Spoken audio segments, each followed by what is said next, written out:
Zit je hier op school? Ja, op het Suncollege, derde klas. En weet je al hoe je de kerstdagen gaat doorbrengen? Samen met mijn moeder, met z'n tweetjes. Gezellig. En is dat elk jaar zo?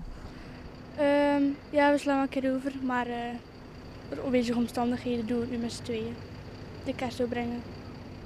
En nog speciale plannen? Nee, gewoon met z'n tweeën, gewoon gezellig, samen. Goedendag meneer, waar komt u vandaan? Wij wonen in Breskens.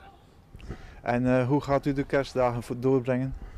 Nou, dat is nog niet zo zeker, maar ik denk niet dat we er veel aan zullen doen. En is dat altijd zo geweest of is dat veranderd met de loop van de tijd? Ja, het is gewoon financieel heel moeilijk voor ons. En ik zal eigenlijk blij zijn als die kerstdagen voorbij zijn.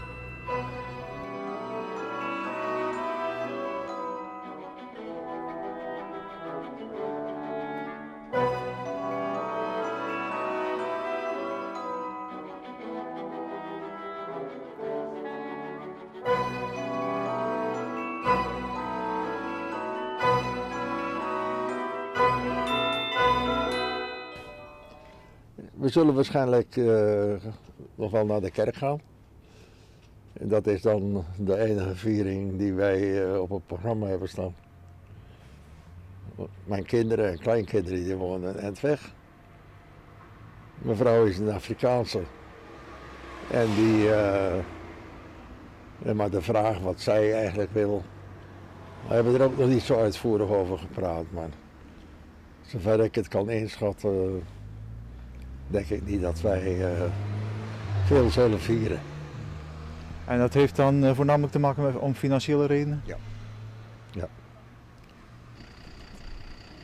Vindt u het niet vervelend dat u de kerstdagen alleen doorbrengt?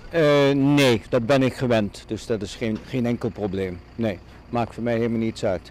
Als je verder de familie ver weg zit, dan weet je dat je met kerst alleen bent. Maar dat hoeft geen probleem te zijn. Tenminste voor mij niet. Oké, dank u wel.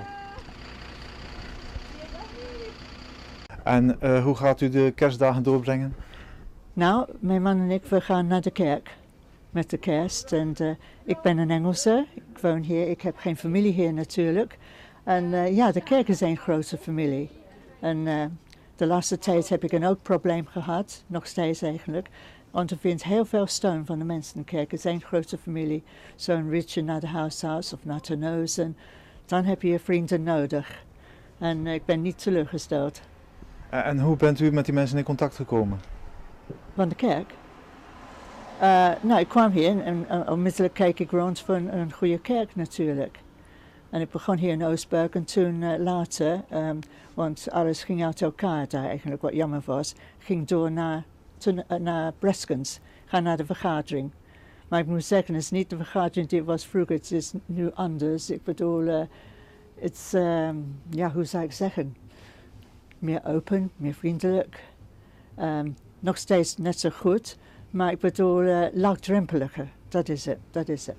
En ze doen veel voor de jonge mensen. Ze hebben ieder jaar in de grote vakantie hebben de kinderkanjefeest. Dat is ook geweldig. Alle basisschoolkinderen worden uitgenodigd.